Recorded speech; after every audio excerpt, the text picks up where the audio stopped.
Un pan entier de l'immeuble calciné. Les pompiers peinent à éteindre les flammes.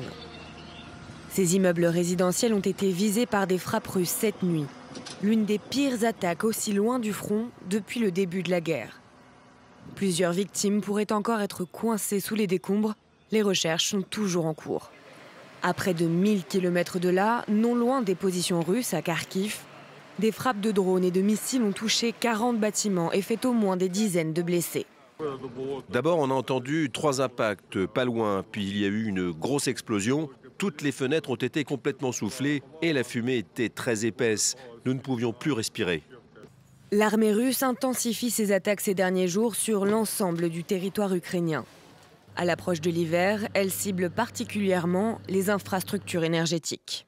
Dans nos régions, nos services interviennent pour faire face aux conséquences de l'attaque russe. Il est confirmé que la Russie a lancé plus de 470 drones d'attaque et 48 missiles contre l'Ukraine pendant la nuit. Chaque attaque contre la vie quotidienne prouve que la pression exercée sur la Russie est encore insuffisante. Des sanctions efficaces et une aide à l'Ukraine peuvent changer la donne.